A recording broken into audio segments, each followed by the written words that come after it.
I listened to Heather Cox Richardson and Scott Galloway this week, and there was one theme that really stayed with me long after the interview ended. And it wasn't Iran, it wasn't Donald Trump, it wasn't the economy.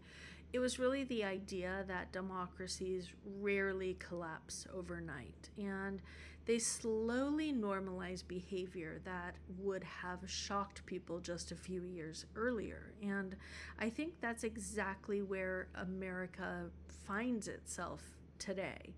Now, I don't agree with every single thing that was said in this podcast. I don't agree with anybody about every single thing, but I thought the conversation raised some really important questions that are worth talking about. And one of the first examples they discussed seemed almost trivial on the surface, and that was the Kennedy Center. Court ordered Trump's name removed. Technically, the order was followed, but then the building was covered with a tarp so that people couldn't actually see the change. And Heather made a point that really stuck with me, and she said it wasn't simply about the tarp. It was about finding a way around the spirit of the rule while technically complying with the letter of it. And I thought, isn't that just Trump? That actually describes a lot of what we've seen over the last decade, not just from Trump, but in politics in general. Instead of asking, what is the right thing to do, we've become very comfortable asking, what's the most I can get away with? And there are two very different questions. And societies built around the second question eventually start losing trust in the first. So Scott, in the conversation, shifted to something I think Democrats still struggle with, and that's masculinity. That's strength, that's leadership. He argued that if Democrats don't offer young men an aspirational version of strength, someone else will. Trump filled part of that space. We had the UFC, huge spectacle, the sort of image of dominance. And I actually thought Heather gave a really interesting response. She didn't deny that strength matters, but she simply argued that service is strength.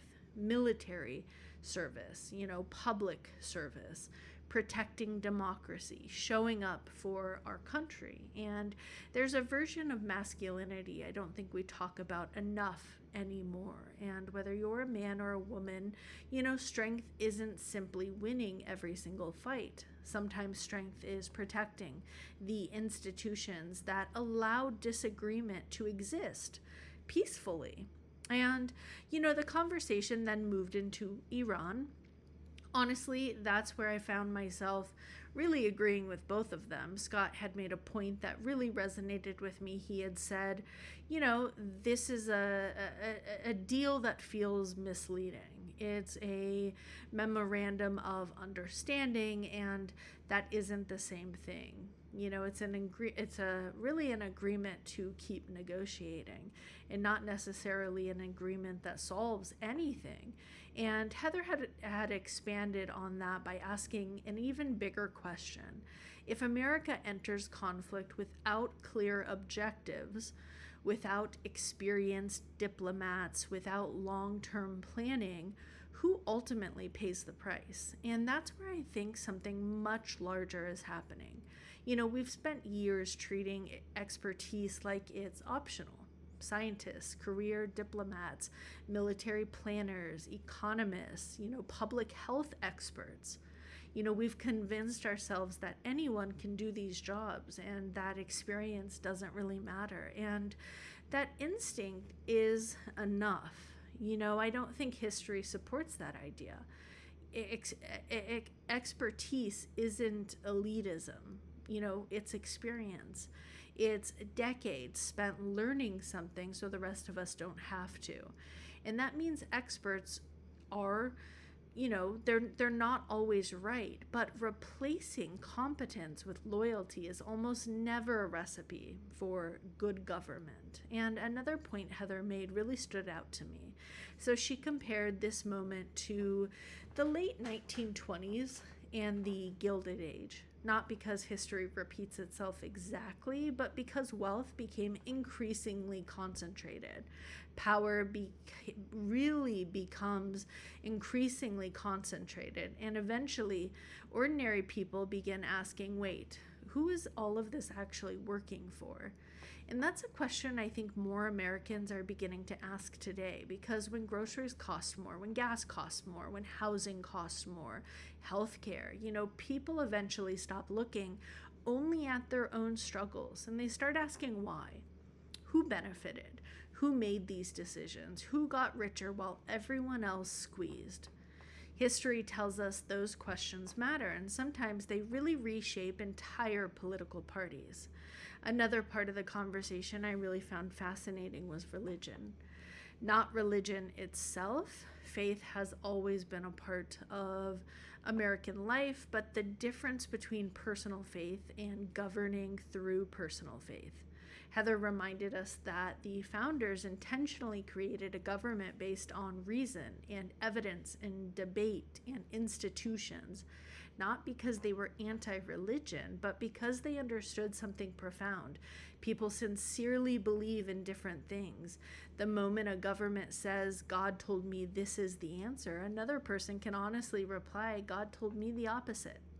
That's why democracies need institutions that people of many different beliefs can trust. That really stuck with me as incredibly important. Toward the end of the conversation, Scott asked who the next generation of leaders might be. Heather's answer really stuck with me. She basically said, history usually doesn't create leaders, people do. Lincoln didn't simply appear. Roosevelt didn't simply appear. The country reached a moment where people were ready for a different message. Then someone emerged who could articulate it. I actually found that really hopeful because it reminds me that democracy isn't only about presidents, it's about citizens.